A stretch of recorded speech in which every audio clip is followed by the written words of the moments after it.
This is the last part of this video. I'm gonna deal with the radio installation in this particular plane. Um, what I want to do first, I want to glue the tray inside the pod. And what I want to do is just I want to put the tray inside without any glue on it whatsoever. Then I'm going to drop my servos inside of it like that, bolt them in, and that's kind of going to tell me where's the tray going to be, up or down, front or the back, right? So we can find a good position for it. And we also want to mock up the battery pack with a receiver in front of it to make sure we can insert them after we put the tray in position.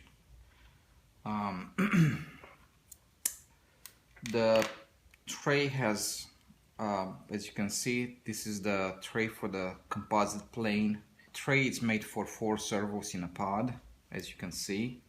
These tabs here with the screws are for my purposes because I use a special fixture to put the tray inside the plane and put it in position, because I know that position works every time and it's a good position to put the tray into. But because you don't have that fixture, I'm just gonna go back to the good old-fashioned way of putting the tray in position. So first of all, before I even put the tray inside, I don't want to find myself with the tray inside the plane and try to put my servos inside and have a little surprise over there. Hey, they don't fit or whatever, right?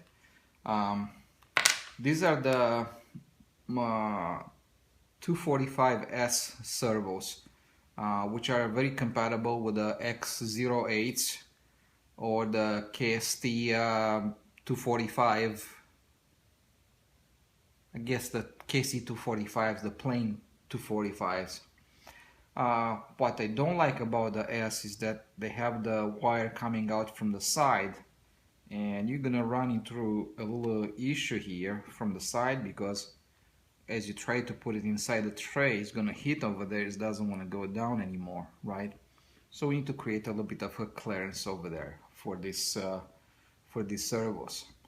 If you have the KST 08s with a wiring that comes up from the bottom, obviously you will have no problem installing them. You just get the plug-in like that and you drop the servo in place and put your screws inside. I just want you to notice that if the wires come from the bottom of the servo, there should be no problem.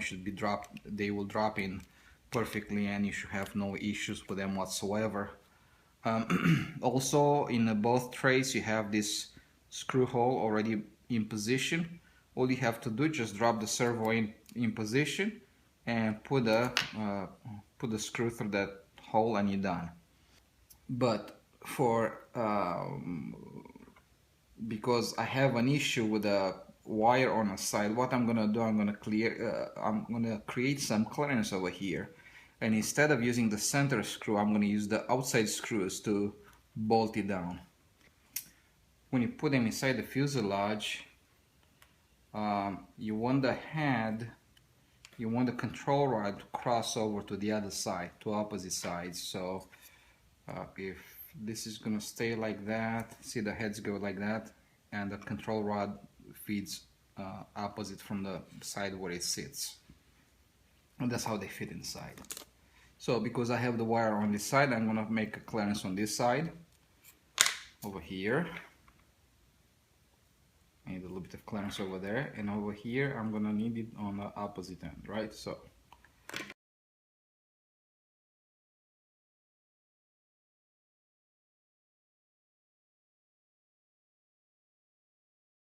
it's probably a good time to decide what goes where, and let's talk about it. We have our plane, right? We have the horizontal stabilizer, the rudder, the control horns on this side, and the wings, right? And let's make a fuselage for argument, sake of the argument, right? What I like to do in my control horns and the pull strings and stuff like that, I like to keep them kind of organized.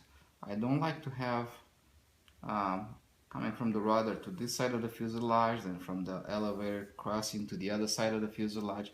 I kind of like to keep them the same. So if I come with the rudder from this side, I like to go to this servo on this side of the fuselage, right? And the elevator is going to be separated, it's going to come here to this opposite side. So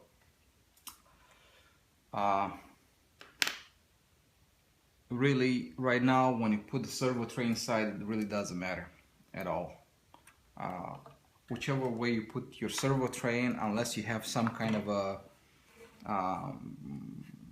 your own way of doing it and your own preference. You want the front servo to always be the elevator, the back servo to always be the rudder, something like that. If you want to do that, fine, you know, but then you need to know that, for example, the in this particular situation, if you put a tray like this, then this servo is going to have the arm in that direction. That means it's going to be the rudder servo in the front, and then this guy is going to be the elevator servo. If you flip-flop the tray all the way around, I'm going to have this servo is going to go with the arm in that direction, so the back servo is going to be the rudder servo, and this is going to be the elevator servo. Well, for me, I really don't care. I don't really have a big preference, you know. I just put the tray inside, fit it, and then I deal with which is which later on. So, but regardless how you do it, if you have a preference, make sure you put the tray in the right direction, right? So you have options to go like this or to go like that. And if you don't, well, just, I guess don't worry about it. So here we go. What I do with the tray, I just put it inside like this, right? Find a good spot for it, like this, and you can grab it and pull it up a little bit. I have some.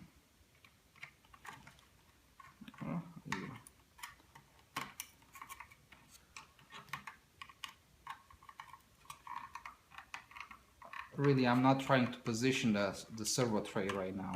I'm just trying to get in a usable position, right?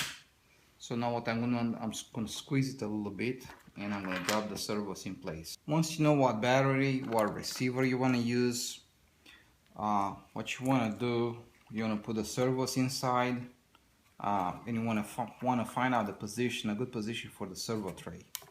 You don't want to be too far back or too far forward. Too far forward would be a position where when you put your receiver, you just cannot put it inside anymore. Too far back, it's like too sloppy, right? So you want to find a position is just right for your system, whatever system you choose to use. For my preferences, this is a 1000 milliamps single cell battery, so I just put in a nose like that, and then I put my receiver right next to it. This goes like that. So if I push the servos forward far enough, there you go, right there, that's a good position. And now I can squeeze it in so they don't move, right? And I can grab my battery out there, make sure I can take it in and out. As you can see, it has a little bit of clearance, but that's okay, because where I don't have much clearance is right here when I put the receiver inside. See that? So this is as far forward as I can go with this system. And once you're happy with it, just draw a little line inside, just like that. I'm going to take the screws that come up with the servos, and I'm just going to use the stock screws.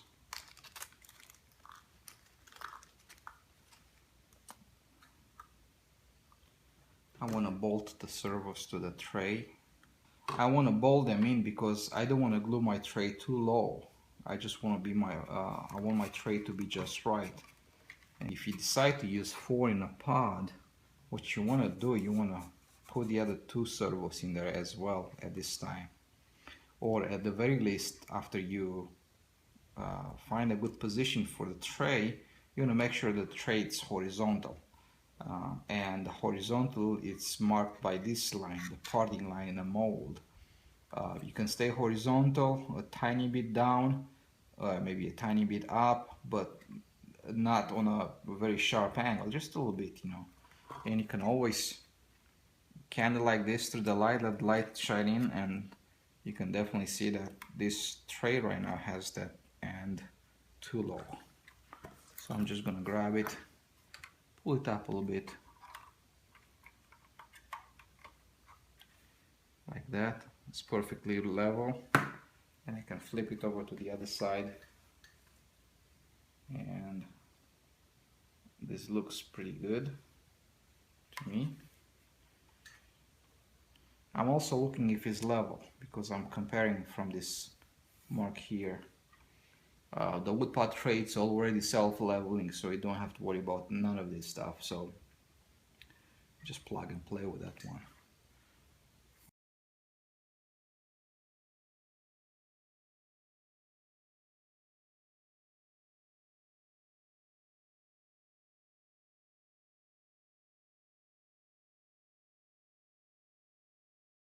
Servos are out. It's time to put a nice bead of glue in here.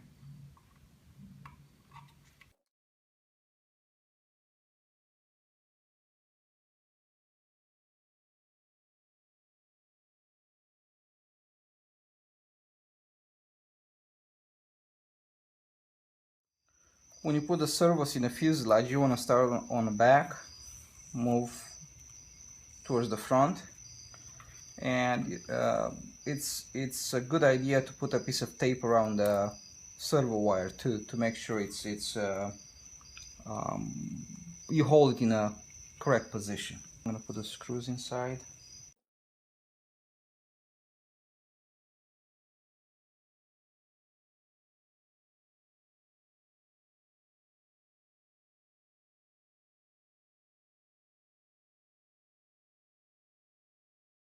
I'm just gonna use the inner hole. You may want to put the screwdriver through it, make like a little chamfer to the hole. This is the servo horn, and you have the hole that goes through it, right? What I'm trying to do here, I'm just trying to break in this corner. That's all. Just a little bit.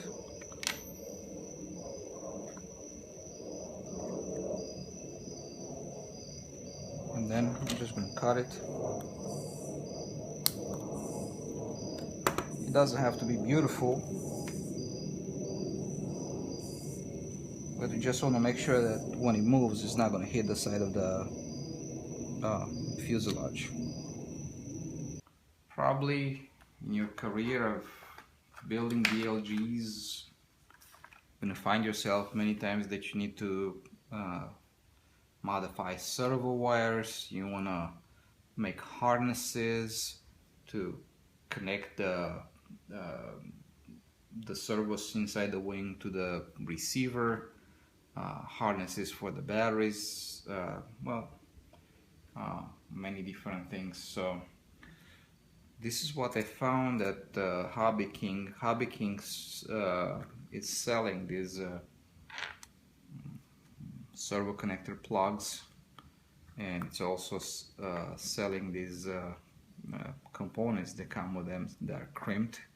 So use a crimping tool, and the crimping tool looks something like this, and I think it's a good investment for you to have something like this in your arsenal, because it makes the life of making harnesses, wires, etc. a lot easier, and it does eliminate some soldering, and I think soldering it's a little bit harder than crimping things, but they both can serve you well if you know how to deal with them, how to work with them. So because I want to keep things relatively simple, I don't want to get into the soldering and stuff like that. So the plan for the wing is to, what I'm gonna do here on the wing, let's see. Alright, I'm gonna take these two wires, then these are the extension wires that go to the servo. I'm gonna cut them about this short, right? And I'm gonna create a servo plug connector on the end of it, right? Now, if you have a wood pod fuselage, you want to keep them like that, separate, independent. So when you put your wing on a wood pod, you just connect the one aileron, one flaperon, and the other flaperon, and you just drop the wing in place and try to get the plugs vertical right in between the boom and the side of the fuselage. Just a little bit of space in there, right? But if you have a composite fuselage, what I'll probably recommend that you do, you take after you make your plugs, what you do, you take them, let's say these are the plugs, right? You take them and just put them together like this, and just tape them together, right? And on the opposite side, the wires that are gonna go from the receiver that run through the fuselage to this plug, actually you do the same thing with them, and actually use the two extension wires, the correct length, and you just feed the wires to the receiver, plug them in, and take the other two ends and just tape them together. And that's all there is to it. And when you connect them, you just connect them. But if you do this, what you want to do, you want to keep your signal wire on one side, okay? And you may want to put on your plugs after you tape them together, put like a little red dot on top of it, and also put a red dot on the mating side. So you want to make sure that you don't connect them like this. You want to connect them the correct way, right? So if you see two red dots together as you connect it, you know it's right. Or if you see a red dot or nothing in there, or just a blue dot, whatever is your preference is, then you know you connect it the wrong way. Tools that you want to buy, probably you want to buy one of these wire strippers. There are two kinds, and some of them have bigger holes. That's for the larger gauge wires, and you can see the gauge number on the side of them. And this one is for the finer gauge wire.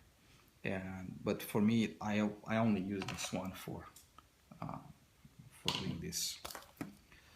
So I'm just gonna leave here about an inch long. It's good enough.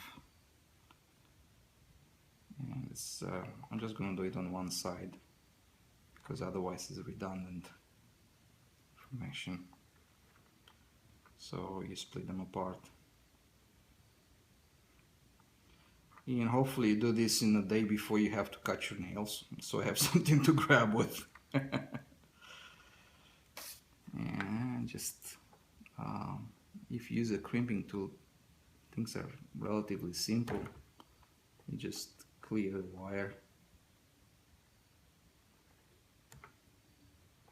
like that.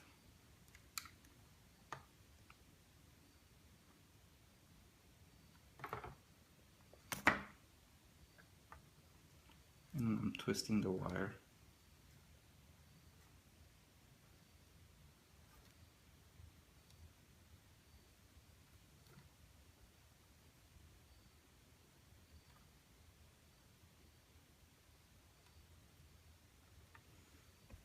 Then I'm going to take my ends,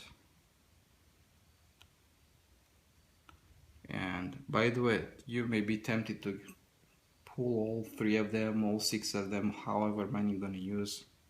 Try not to do that. You're gonna lose them. They're gonna fall all over the place, spread all over the place. So I'm just gonna close this handle just a tiny bit. I'm gonna put my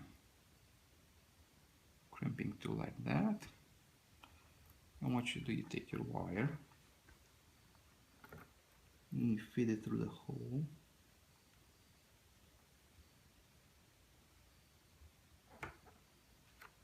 And you crimp it. And when you release it, that's it. So I'm gonna do the same thing on all of them, and after you're done with all of that stuff, you just feed it through a regular JR connector, and that's how I'm gonna do all of this stuff here. Alright.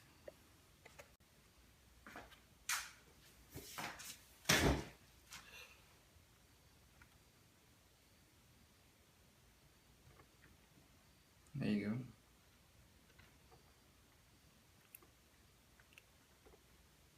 Just push them inside.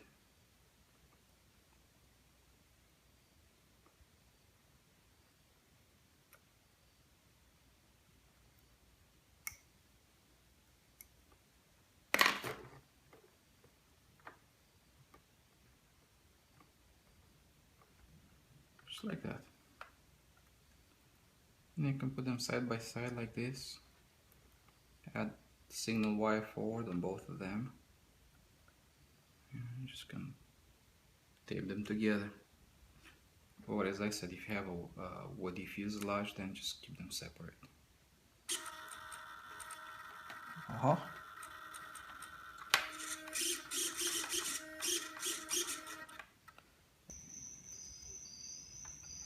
So I'm just gonna build it up a little bit, a few layers, and then you can just break it off. If you really want it nice and cute, well, use the scissors.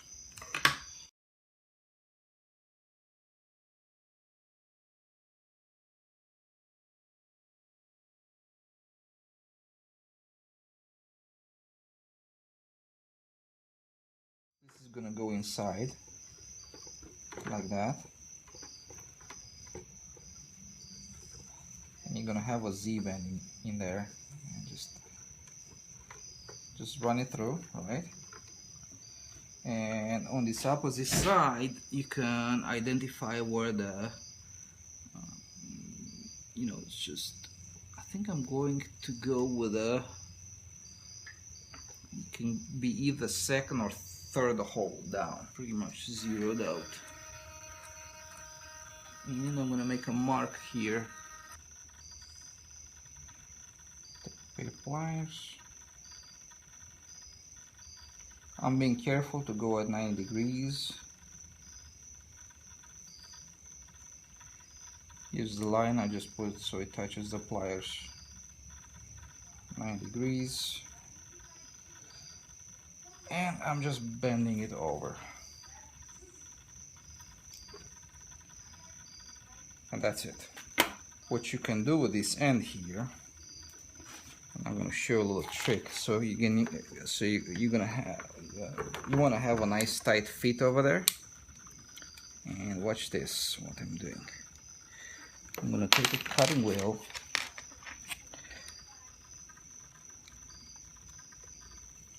I'm going to take the end of this wire. I'm going to sharpen it.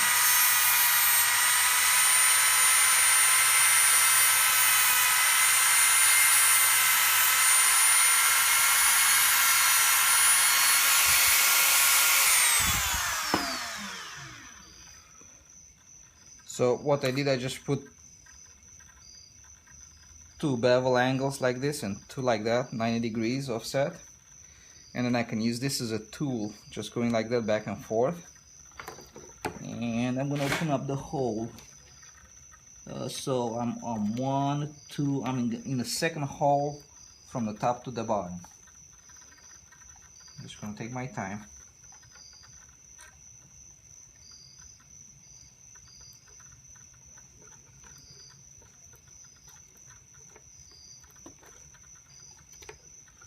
go, one.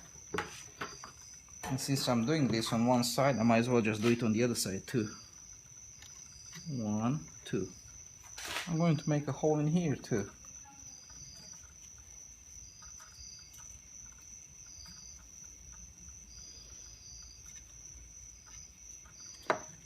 So what I'm gonna do with this, after you put this through the control horn, you put this plate and you slide it over. Obviously you can cut it nice and round, of course, right? And you put a drop of glue on this side so it's not gonna slip back out, and that's it. What I will also do, I'm gonna put these two guys side by side, and I'm gonna bend them both exactly the same. I don't really want to have one long, one short.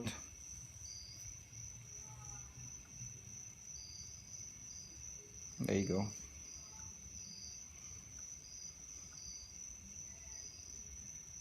Perfect. And you can also bend them both at the same time, obviously. You can put them both side by side, hold them like that with a pair of pliers, and just bend them over. Done deal. Alright, so I'm gonna take this guy.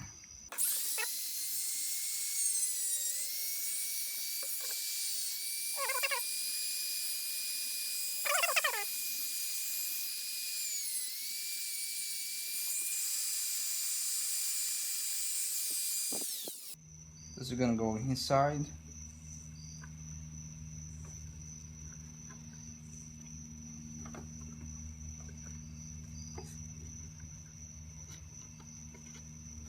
And then you just put the other end, the control horn. Get this little piece of plywood.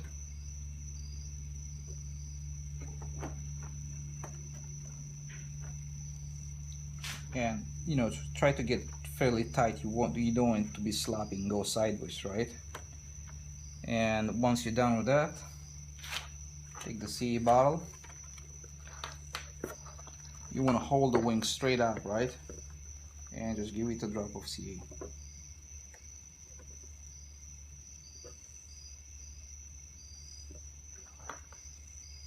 And you really want to hold it straight up for this, but you know, right now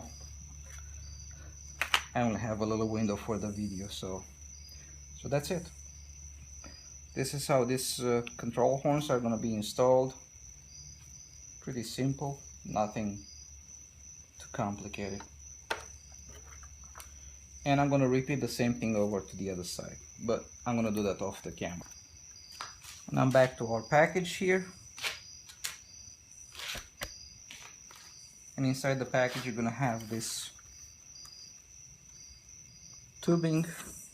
What you want to do, you want to cut it nicely, about an inch and a half long. If you notice how much I measure, you can pretty much imagine how important this is to be perfect. And it's okay, about halfway through it. Good, done. Okay, that's it. And I'm gonna go back and inside the package, and over here is gonna find the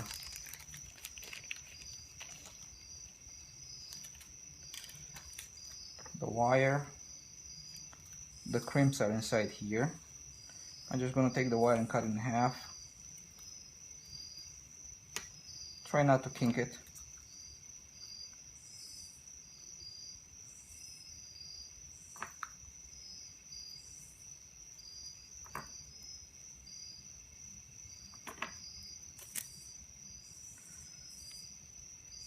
The wire is pretty long, so yes, one is gonna be shorter, one is gonna be longer, who cares?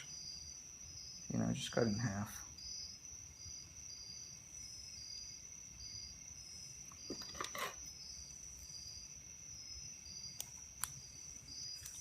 So this is how this thing works, okay?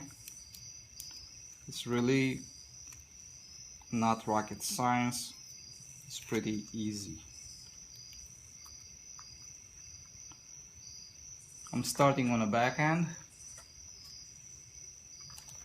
at the rudder end. You take the beading wire, you run it through the horn, and I'm going to the third hole out in this case.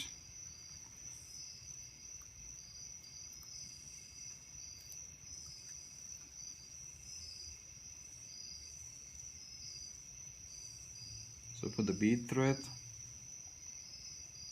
run the wire through the hole, turn around, run it through. You want to just crimp it like that a little bit with your bare hands.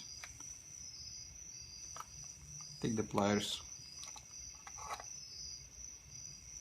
and crimp it down. I'm gonna take the short piece of wire. I'm taking the opposite end of the wire. I'm gonna run it through here.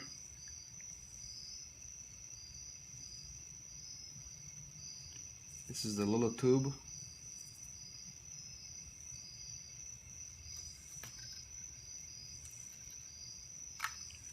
And after that, I'm gonna run it through the fuselage.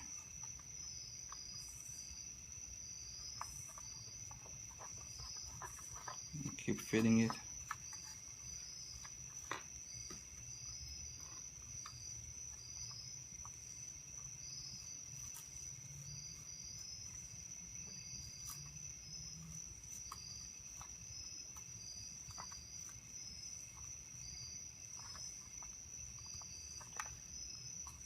And after that, what I'm gonna do here on this other end, I'm gonna try to fish it out.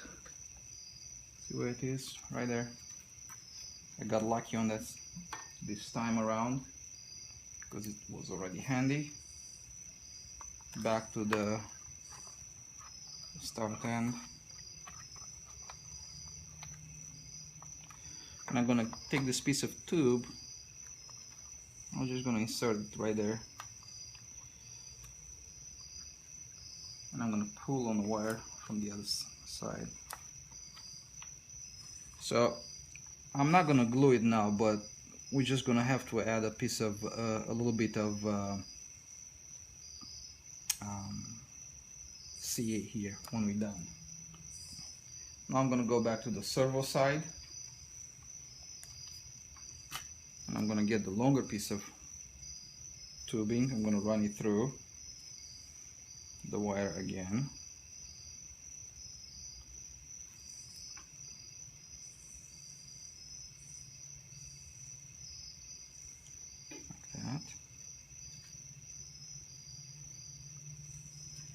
And now, if you remember, because the control horn on the rudder is on this side, I'm just going to use the same side, the servo that's on the same side, okay? So again, I'm going to take a bead, I'm going to run it through,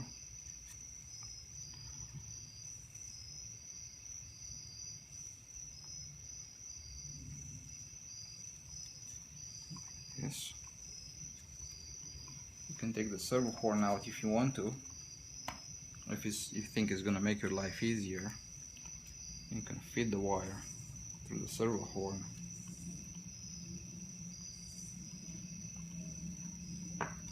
Come back around through the bead itself, like this. What I'm going to do now, I'm going to put my servo horn back in place.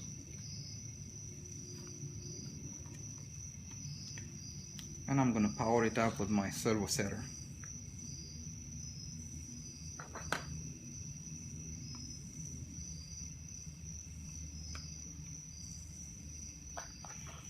And the thing is, like, we have trims in a obviously this is not a neutral position like if you center it, but I'm gonna go like this and just gonna eyeball it and get it as straight as possible here, right? And after I get it nice and straight, I'm gonna release the rudder.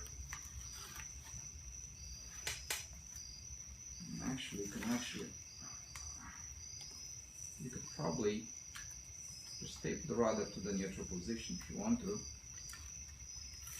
Maybe make it easier for yourself. Okay, so my rudder is taped in position now. Now I can grab this wire here,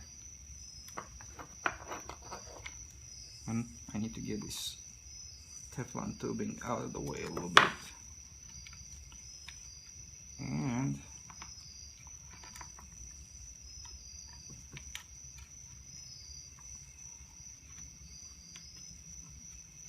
alright, I'm going to release the rudder now.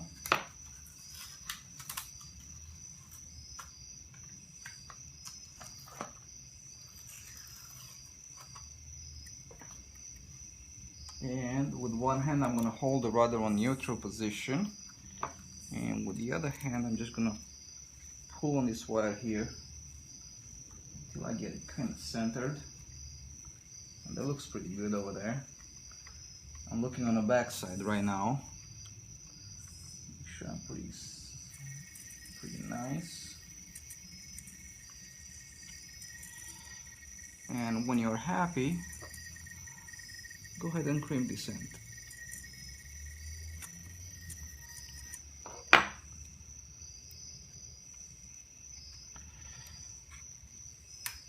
Alright, now the last thing you have to do, what I'm doing here, I'm just going to bend it straight up. I'm going to cut excess off. This is done. What you may want to do is take this Teflon tubing, because it's just a guide right now, right? And you can push it against the fuselage sides and give it a drop of CA over there. I think CA is going to work good too.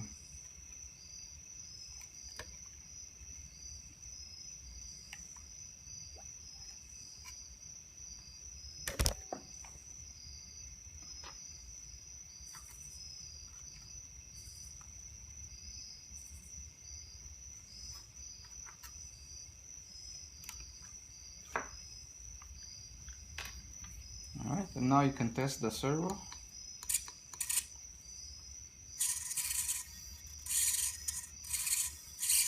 Make sure you have enough movement.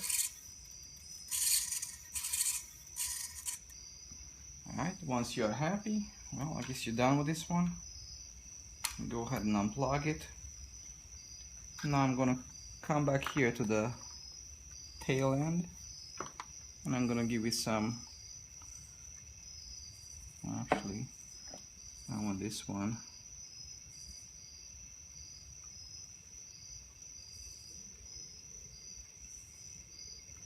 I'm gonna glue this guy in place, and I want to just get a little bit deeper than that, and all this tube does is just a barrier surface, so the wire can travel nicely from the outside to the inside. Okay, and when you do the horizontal, we're gonna do the same thing. I'm gonna put the wire here. On the horizontal, you have to use the last hole. There's no way around, so you have to use the last hole here on the horizontal.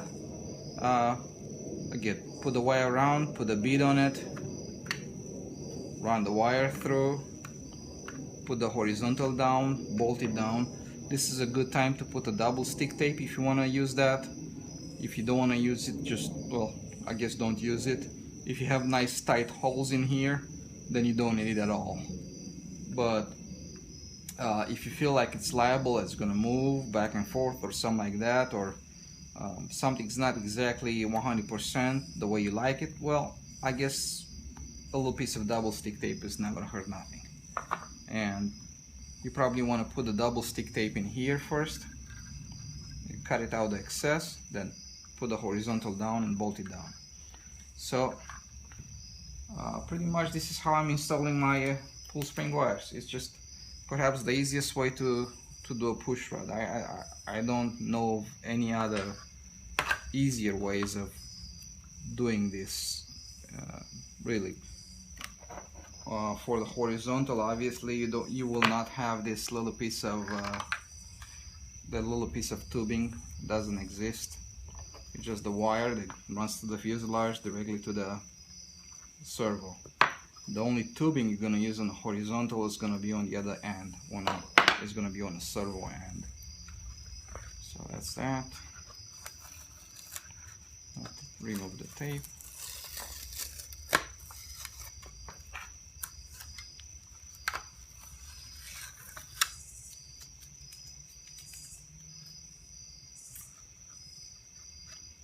I guess it did its job.